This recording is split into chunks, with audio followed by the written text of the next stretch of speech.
Yeah, you are listening to the Garlic Fries and Baseball Guys podcast. Sam Lubman and Joe Shasky coming at you every week with all the best Giants content we can think of. Make sure you're liking, reviewing, subscribing, and sharing because you do not want to miss any of the stuff that we are bringing for you guys. Now, before we get out of here, I know we got a few minutes left. Giants just had kind of a rough weekend in Arizona. Shasky, you were there for it. And I also kind of want to touch back on some of these free agent stuff here a little bit as well because the Giants, again, it's just bad right now. They're 17-23 or something like that. And a big part of that is the 5 free agents that they signed over this offseason really have not been producing. We talked about Conforto a little bit, and out of the 5 free agents they signed, him, Haniger, Sean Manaea, Ross Stripling, Taylor Rogers, Conforto's probably looking like the least troublesome right now, which, I mean, that's kind of saying something. He's been looking a little bit better of late. I think he's like 6 for his last 18. I think this is a problem with Conforto, and we can kind of rat-a-tat these. I think it's just a product of he's been out for a while and is still trying to get reacclimated to the big league level. Shasky, do you have a concern level in Conforto, or are you just kind of like, give me whatever, I just want someone else? I mean, at this point with Conforto, if anyone's willing to take him on, just move him. Like, he does nothing for me. And I like him as a player, like I do, but he's not in the long-term future plans for this team. And if he doesn't do well, you're on the hook for next year, right? Because he's got the player option. If he does do well, he's opting out. Like, I hate these kind of deals, quite honestly, when you're looking for actual outfield productivity. The Jock Peterson 1-year deal, honestly. Yeah, I think it was Billy Beane, I think, once said there's just no such thing as a bad 1-year deal. Jock Peterson could very well test that theory this year. It's a weird. I feel like he hasn't even played this year. Like, it's honestly been very minimal impact. And then you're not seeing him in the field as much. So when you don't see him in the field as much, you're probably not thinking about him as much. He's only a DH, so maybe that's a good thing. We don't want to think about Jock in the field right now. Well, I'm out on Conforto. Mitch Haniger, I'm still holding out hope, although it looks bad. Like, it just does. He's trying to swing for the fence every time. Well, that's my biggest problem is like, dude, choke up a little. Choke up a little and go the other way. The whole entire team, their 2-strike approach doesn't change from the rest of their at-bat, and they're swinging right through everything, trying to hit bombs. Yeah, and he's getting absolutely ripped apart by the off-speed pitches right now. He's hitting 0.91 against off-speed pitches right now. And that's not like a terribly small sample size, but that's enough where it's like that will be a career worst for Haniger. He's got a career low walk rate. His strikeout rate is a career high. Now, in theory, those can kind of come back down to early for him. It is. The small sample size card does apply there. 2 other free agents who I want to get into, and I got to group these together, and that's Sean Manaea and Ross Stripling. Shasky, got a fun little nugget for you, and by fun, I mean absolutely horrible. These 2 have combined for negative 1.2 WAR on the season.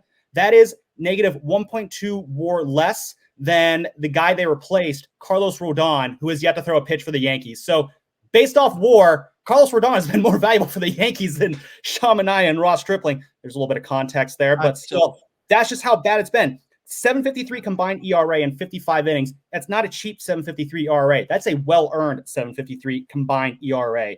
Manaea, he's getting hit harder than he ever has been in his career. This is a guy who's supposed to be a ground ball pitcher. He's got a career low ground ball rate, and you're seeing the movement, the velocity. It's more or less the same. He's just getting tattooed. He's not good.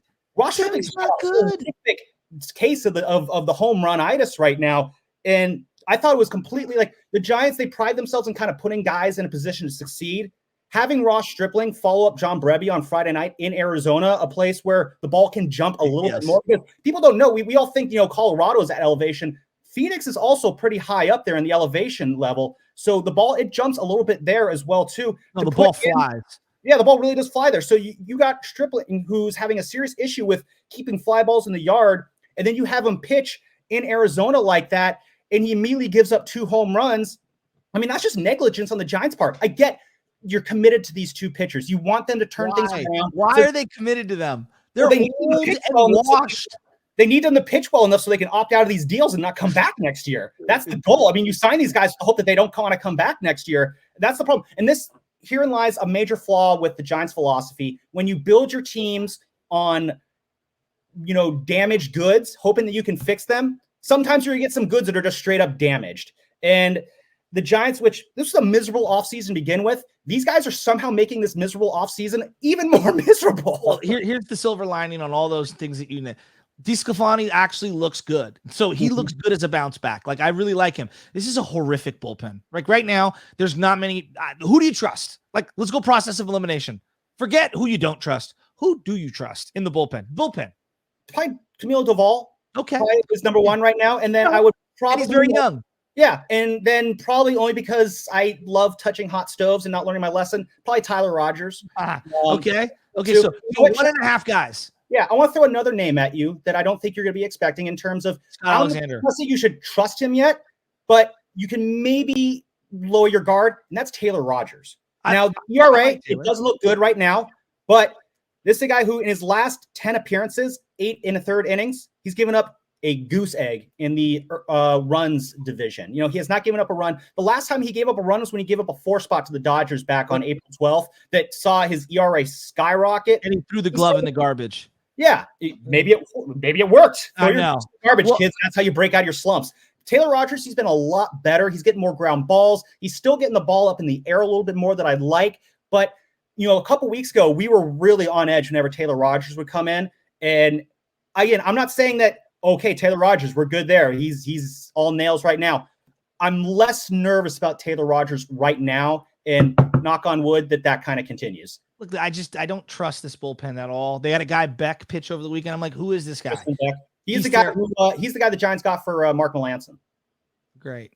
Yeah. He's weak. I mean, he's garbage, right? You know, like Scott Alexander, I like, but he always seems to give up donks. You know what I mean? Like big time, big moonshots. And I also think defensively, the outfield has been hit and miss. Like the other night, Conforto was way down the line and he had to dive for a ball and just opened up the floodgates. He misplayed what I believe a home run ball that he might have been able to rob. I don't know, but he misplayed it. That's for sure. Almost killed himself into the fence. This pitching staff is nowhere near what everyone thought it was. And I was skeptical from the jump. And it was supposed to be the bullpen was supposed to be the least worrisome part for this team. Why would you believe that? Like Ross Stripling and Manaea, they're loaded. Like those guys as fringe starters, guys who could help your bullpen. They stink. Contending teams were laughing at you for picking up Ross Stripling. They saw him as someone who was completely finished. And right now, proof is in the pudding. And look, I'm not even mad because you know what? I thought DeSclafani was washed and he's got this year and next year still on his deal. He looks like he's bouncing back. Like I'm excited about him. Logan Webb, early struggles. He looked great. He was rising with the fastball yesterday and getting some strikeouts. Yeah, offense let him down and he gave up the 1 run and he ended up, getting a no decision in that game. All in all, like considering they've got about 4 arms of the 14 that I trust, it's not that bad. Yeah. Well, we'll see what they can do to kind of turn things around this week. They got the Philadelphia Phillies in town this week. Bryce Harper. 4-game set. Trey Turner. So you got the defending National League champs. If they can play as well as they did the last time they faced a team that was in the World Series last year, that could work out well for the Giants. They did take 2 or 3 from the Astros. Maybe they can win a series against the Phillies. The Giants, they got to turn things around because the NL West is starting to run away. The Dodgers look like they're still the Dodgers. The Diamondbacks, we saw what they're capable of. And if you think the Padres are going to be hovering below 500 all year long, you either A, know something that we don't, or B, you just haven't been paying attention. So will be interesting to see kind of how things play out this week. And then they got the Marlins in town after that. So I hope to be at those games. Hopefully all you guys listening will be there too. Certainly the Giants would appreciate it. Friday night. Awesome. I will see Joe Shasky there on Friday night. So for Sam Lubman and Joe Shasky, this is the Garlic Fries and Baseball Guys podcast. Thank you for tuning in. Make sure you're liking, rating, reviewing, subscribing, all those other stuff. And we'll see you on the next one.